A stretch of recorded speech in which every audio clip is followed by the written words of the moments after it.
नमस्कार, स्वागत है आप सभी का देवभूमि उत्तराखंड की खबरों में और मैं हूं आपके साथ ज्योति। रुक करेंगे खबरों का, लेकिन उससे पहले नजर डालेंगे इस वक्त की हेडलाइंस पर। कालाढूंगी में बीजेपी कार्यकर्ताओं ने निकाली तिरंगा रैली। सांसद अजय भट्ट भी रैली में हुए शामिल। सांसद ने तिरंगा रैली को लेकर दी जानकारी।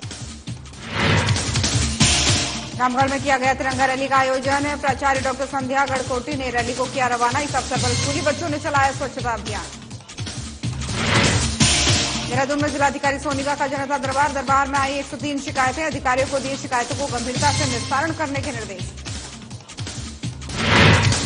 कोलकाता में ट्रेनी डॉक्टर से दुष्कर्म और हत्या मामले में देश भर में आक्रोश। सड़क पर उतरे एम्स ऋषिकेश के डॉक्टर। आरोपी को फांसी देने की मांग।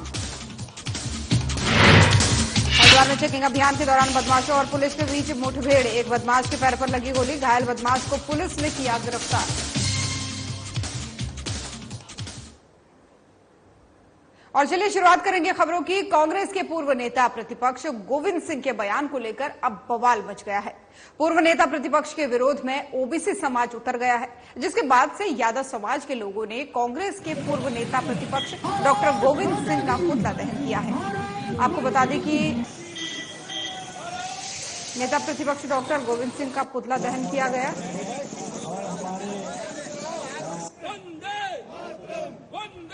तो ये प्रदर्शन के दौरान की ये तस्वीरें हैं, जहां पर पूर्व नेता प्रतिपक्ष का यहां पर जमकर विरोध किया गया है। और यादव समाज में काफी आक्रोश देखा जा रहा है।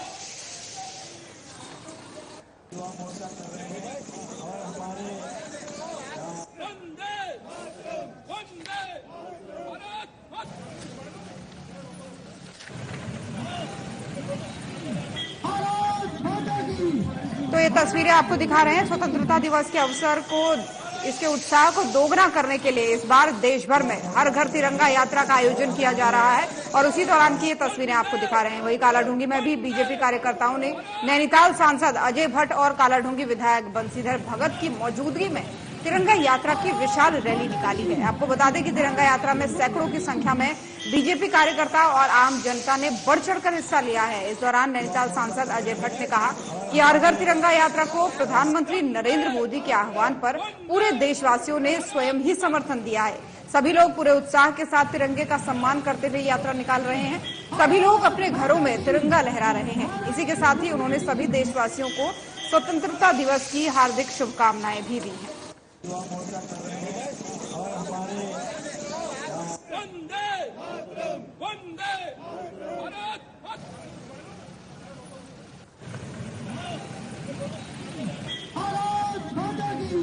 तो कालाढूंगी की ये तस्वीरें देखिए, जहां देश भर में तिरंगा यात्रा का आयोजन किया जा रहा है 15 अगस्त से पहले।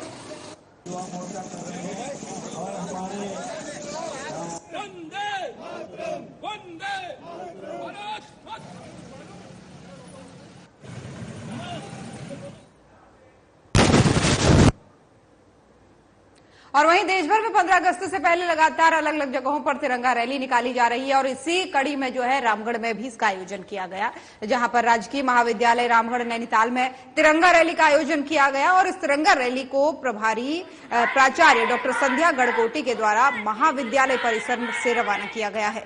तिरंगा रैली राजकीय महाविद्यालय रामगढ़ से प्रारंभ होकर तल्ला रामगढ़ होते हुए बाजार क्षेत्र के बीच से आकर वापस राजकीय महाविद्यालय रामगढ़ में संपन्न हुई।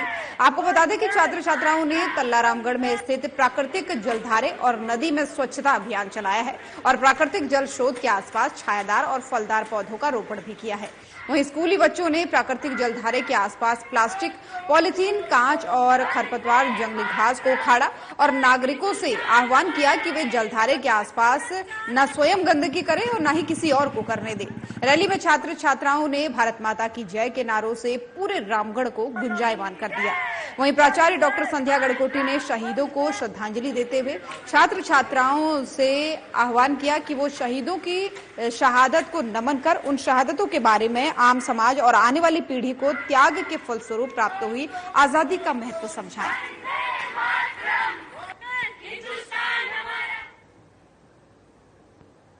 और यहां पर रुकेंगे एक छोटे से ब्रेक के लिए, जल्द हाजिर होंगे।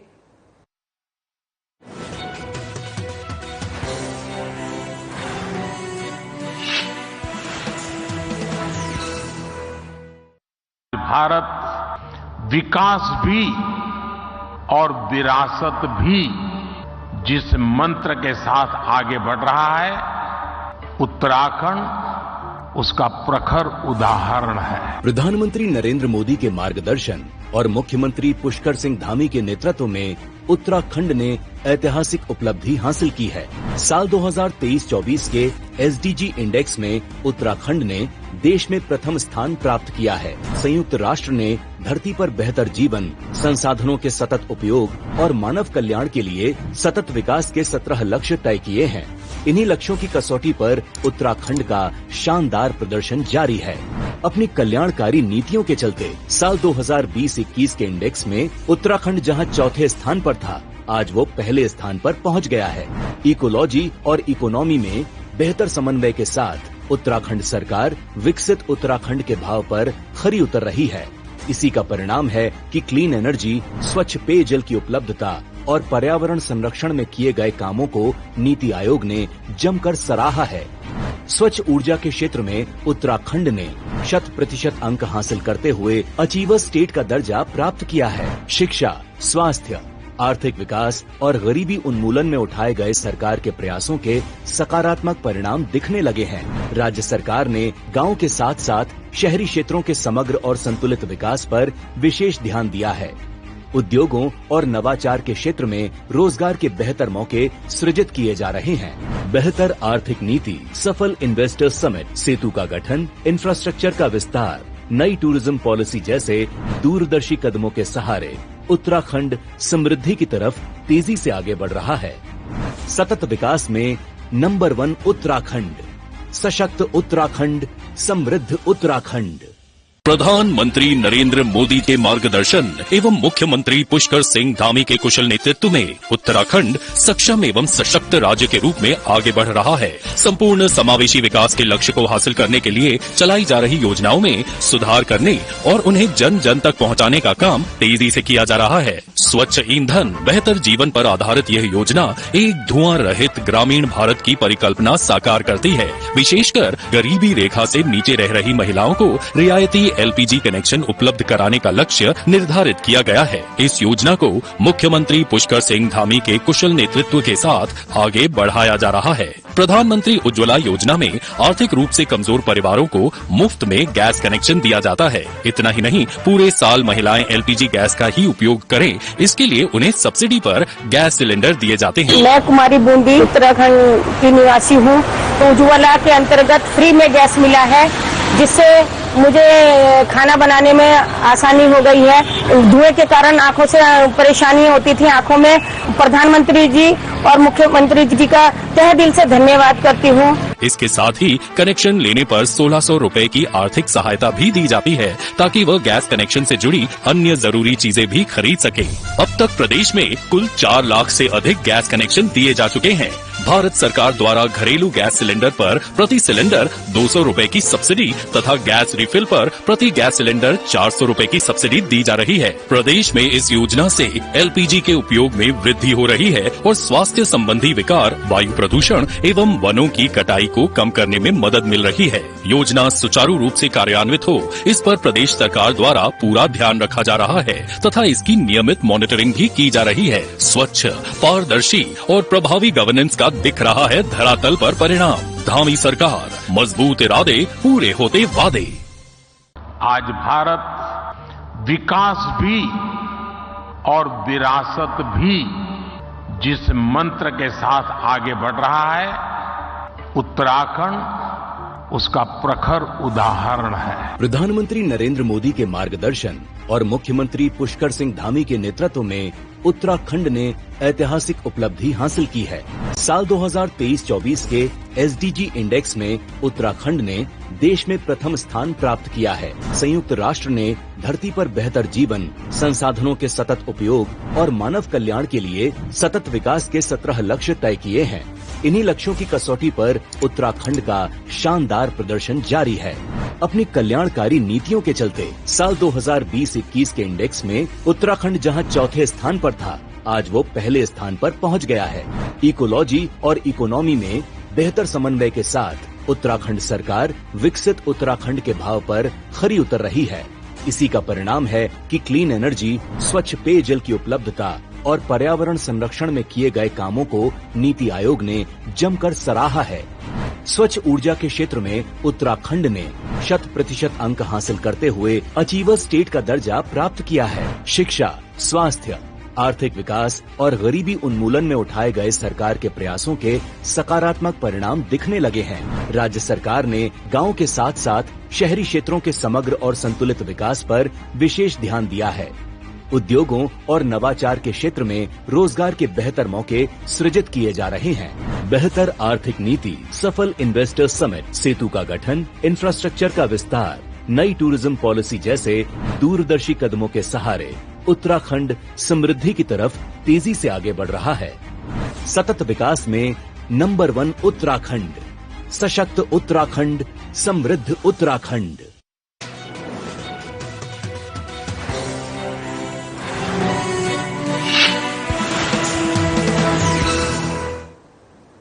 और ब्रेक के बाद एक बार फिर से स्वागत है आप सभी का। चलिए खबरों में आगे बढ़ेंगे और अब एक बड़ी खबर सामने आ रही है देहरादून से, जहां पर डीएम सोनिका का जनता दरबार लगा है। तो ये बड़ी और अहम जानकारी आपको देहरादून से दे रहे हैं, जहां पर जिलाधिकारी सोनिका का जनता दरबार लगा। दरबार में आई 103 शिकायतों को गंभीरता से निस्तारण करने को कहा गया है और 1905 पर मिल रही शिकायतों को प्राथमिकता से करें समाधान, यानी डायल नंबर ये है। और 1905 पर 1905 पर जितनी भी शिकायतें मिल रही हैं उनको प्राथमिकता से समाधान करने को कहा गया है डीएम सोनिका के द्वारा।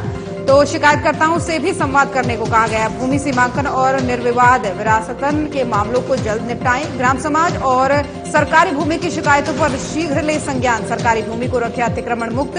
भूमि संबंधित प्रकरणों पर एसडीएम विकासनगर ऋषिकेश और डोईवाला करे कार्रवाई। तो ये डीएम सोनिका ने इस जनता दरबार में कहा है। कुल 103 शिकायतें मिली हैं। शिकायतों को गंभीरता से निस्तारण करने के लिए कहा गया है। साथ ही 1905 पर जो शिकायतें मिल रही हैं उनका प्राथमिकता से समाधान करने के निर्देश भी यहाँ पर डीएम सोनिका द्वारा दिए गए हैं। साथ ही शिकायतकर्ताओं से खुद संवाद किया है डीएम सोनिका ने। तो ये बड़ी और अहम जानकारी आपको दे रहे हैं। करीबन 100 के आसपास शिकायतें आई हैं और अलग अलग तरह की शिकायतें हैं। इसमें सीनियर सिटीजन से रिलेटेड काफी शिकायतें हमारे पास आती हैं। इसके अलावा लैंड डिस्प्यूट्स और जो बिजली, पानी और आपदा से रिलेटेड शिकायतें।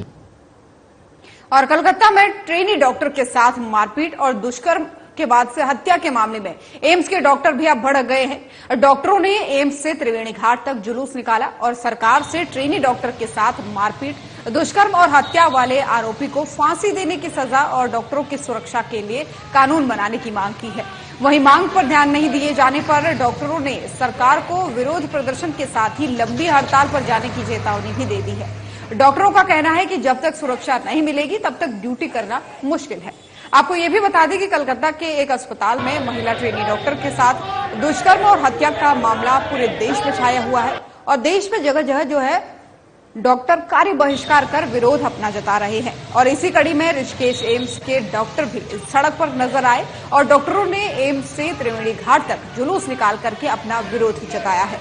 वहीं सरकार से डॉक्टरों की सुरक्षा को लेकर कानून बनाने की मांग भी की है। मांग है सरकार से कि जैसे आज एक नारी के साथ ये हुआ है, हो सकता है कि ये हमारे किसी के साथ भी हो सकता है और ये केवल वेस्ट बंगाल में नहीं कहीं भी जगह पे हो सकता है। तो सरकार को ये मांग है कि हर हॉस्पिटल में वो सारी सुविधाएं, सारी सिक्योरिटी जुगाड़ दे जाए ताकि कोई भी महिला एक हॉस्पिटल के अंदर सुरक्षित रहे। उसका क्या दोष था? क्या वो वहाँ पे सिर्फ मरने के लिए गई थी? नहीं। इसलिए पूरे देश में रोष है। सब डॉक्टर्स यूनियन आज साथ आ गई है, नर्सिस यूनियन अब भी साथ आने हमारे साथ जुड़ने लग गई है। तो हम सड़कों पे इसलिए उतर के आए हैं क्योंकि उसको अभी तक उचित न्याय नहीं मिला है।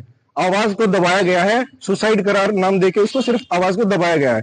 सुसाइड नहीं थी, वो मर्डर था, रेप था। तो सरकार से हमारी ये मांग है कि उसको उचित न्याय मिलना चाहिए। जनता को हम बताना चाहते हैं कि ये सिर्फ एक महिला डॉक्टर के साथ हुआ कांड नहीं है, ये एक भारतीय नारी के साथ हुआ एक दुर्व्यवहार। और उधर हरिद्वार के कनखल थाना क्षेत्र में देर रात बदमाशों और पुलिस के बीच मुठभेड़ हो गई। पुलिस की जवाबी फायरिंग में एक बदमाश के पैर में गोली लग गई, जिसके बाद से पुलिस ने बदमाश को पकड़ लिया और इलाज के लिए जिला अस्पताल में भर्ती कराया। आपको बता दें कि हरिद्वार के एसएसपी प्रमेंद्र सिंह डोभाल का कहना है इस पूरे मामले पर कि पुलिस ने चेकिंग अभियान चलाया हुआ था, जिस दौरान एक बाइक सवार को रोकने की कोशिश की गई तो आरोपी भागने के प्रयास करने लगा और वहीं पुलिस को पीछा करते देख बदमाश ने पुलिस पर फायरिंग कर दी। पुलिस की तरफ से जवाबी कार्रवाई में फायरिंग की गई और बदमाश के पैर पर गोली लगी और घायल बदमाश को गिरफ्तार करते हुए जिला अस्पताल में पुलिस ने भर्ती करा दिया। के पास में चौकी इंचार्ज हमारे चेकिंग कर रहे थे। इसी संबंध में उसको एक सूचना प्राप्त हुई थी कि एक व्यक्ति जो मुंह में साफा बांध के तेज गति से जा रहा है, चेकिंग के दौरान उसे रोकने की कोशिश की गई और उसके द्वारा मोटरसाइकिल तेज। और एक छोटे से ब्रेक के लिए यहाँ पर रुकेंगे, जल्द हाजिर होंगे।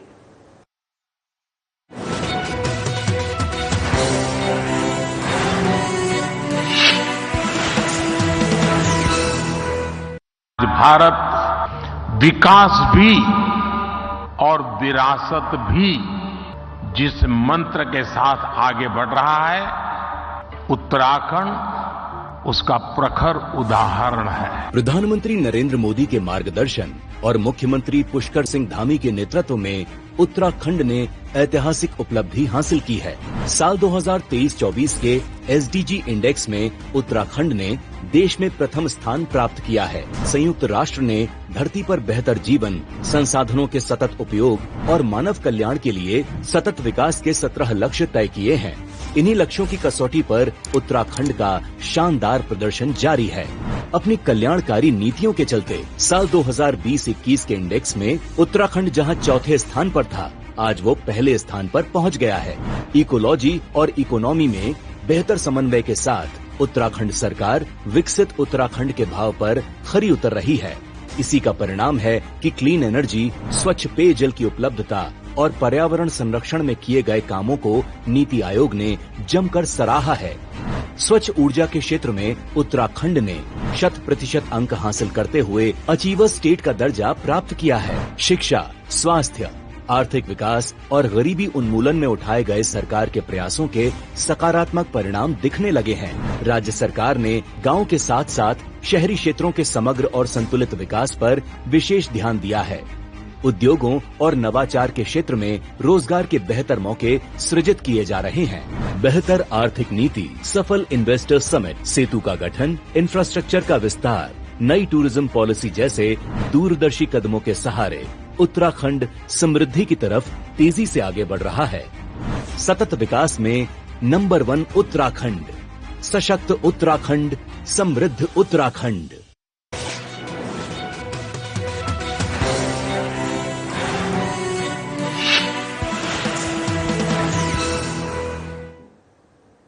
और ब्रेक के बाद एक बार फिर से स्वागत है आप सभी का। चलिए खबरों में आगे बढ़ते हैं और अभी और बड़ी खबर सामने आ रही है। बाढ़ बारिश को लेकर ये बड़ी खबर सामने आ रही है। प्रदेश में अभी भी बारिश का सिलसिला लगातार जारी है, तो ये बड़ी और अहम जानकारी आपको दे रहे हैं। उत्तरकाशी, चमोली और बागेश्वर में भारी बारिश को लेकर ऑरेंज अलर्ट जारी है। देहरादून, टिहरी, रुद्रप्रयाग, हरिद्वार, पौड़ी और नैनीताल में येलो अलर्ट जारी है। वहीं अन्य जिलों में भी बारिश को लेकर आसार जारी किए गए हैं। आने वाले दिनों में भी बारिश की बनी है संभावना। वहीं मौसम विभाग ने लोगों को सावधानी बरतने की हिदायत दी है। भूस्खलन और संवेदनशील इलाकों में सावधानी बरतने की अपील की गई है। वहीं भारी बारिश से कई मार्ग भी अवरुद्ध हो गए हैं। मार्गों को खोलने के लिए काम फिलहाल चल रहा है, यानी काम जारी है। तो ये बड़ी जानकारी आपको मौसम के मद्देनजर दे रहे हैं, जहां पर प्रदेश में अभी भी बारिश का कहर थमा नहीं है। लगातार बारिश का सिलसिला जारी है। कई जिलों में ऑरेंज अलर्ट बारिश को लेकर जारी किया गया है, तो कहीं पर येलो अलर्ट। तो लगभग पूरे प्रदेश में बारिश का एक तरीके से अलर्ट अभी भी जारी है। कई जगहों पर रास्ते बंद हैं, कई जगहों पर सड़कें बंद हैं और लगातार लोगों को इसकी वजह से परेशानी झेलनी पड़ रही है। और लगातार ऐसी तस्वीरें सामने आ रही हैं जो कहीं ना कहीं तबाही की हैं।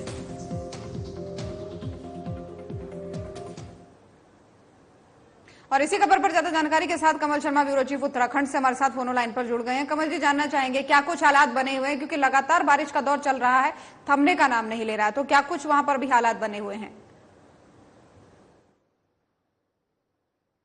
लगातार मानसून सीजन है और मानसून सीजन में कहें तो लगातार हम उत्तराखंड की बात करें तो लगातार कहीं ना कहीं बहुत ज्यादा घटनाएं हो रही हैं। अभी पीछे आप देख रहे थे कि केदारनाथ साइड कितनी घटना हुई, अब कुछ वहां थोड़ी शांति हुई, कितने हजारों लोग फंस गए थे, कितना बड़ा रेस्क्यू ऑपरेशन चला वहां पर और लोगों को सही सलामत तरीके से निकाला गया। काफी डैमेज भी हो गया, कहें तो हम जो सोनप्रयाग से जो आगे रोड थी वो भी काफी खंडित हो गया, उसको भी अब ठीक करने का प्रयास किया जा रहा है। वही स्थिति अब आज भी अगर हम बात करें तो उत्तरकाशी, चमोली, बागेश्वर में जो ऑरेंज अलर्ट आ रहा है वही अभी देहरादून कहें, ऋषिकेश के आसपास लगातार बारिश हो रही है। देहरादून, टिहरी, पौड़ीगढ़ यहाँ भी कहें, यहाँ भी अलर्ट है। तो कुल मिला के लगातार यही प्रयास किया जा रहा है, यही रहा है कि क्योंकि यहाँ अब सबसे बड़ी बात ये होगी कि अब घटनाएं जो है ना बादल फटने की जो होती है उससे कहीं ना कहीं बहुत बड़ा नुकसान होता है और यही प्रयास करता है। जैसे ही मैंने कहता हूँ कि आज जैसे आज का अलर्ट है तो एक दिन पहले अलर्ट आ जाता है, तो उसी लिए सब चीज व्यवस्थाएं चौकस कर ली जाती हैं, लगातार प्रॉब्लम आती है। पर कई बार जब हम देखते हैं कि ऊपर से जब चट्टाने और जो भूस्खलन होता है उससे भी काफी नुकसान हो जाता है और लगातार जो बारिश का दौर है वो जारी है। बस अब सरकार का यही प्रयास रहता है कि जैसे ही अलर्ट आए उस जगह वहां के लोगों को अलर्ट कर दिया जाए कि बिना इसके आप ज्यादा कोई काम धंधा नहीं है तो आप बिल्कुल घर से ना जाएं, बाहर ना जाएं। और सबसे बढ़कर पहाड़ी क्षेत्र जो ऐसे हैं जहां इस प्रकार की भूस्खलन की जो डेंजर जोन है उस एरिया में ज्यादा ना जाएं, नहीं तो उससे कहीं ना कहीं दिक्कत का परेशानी हो सकता है। इस चीज को लेकर लगातार जो है वो बिल्कुल कमल जी, कहीं ना कहीं हम देख पा रहे हैं प्रशासन की मेहनत को भी देख पा रहे हैं और तबाही का ये मंजर भी देख पा रहे हैं। फिलहाल बहुत बहुत धन्यवाद आपका तमाम सारी जानकारियों के लिए। तो देवभूमि उत्तराखंड की खबरें देख रहे थे आप। बुलेटिन में फिलहाल इतना ही। नमस्कार।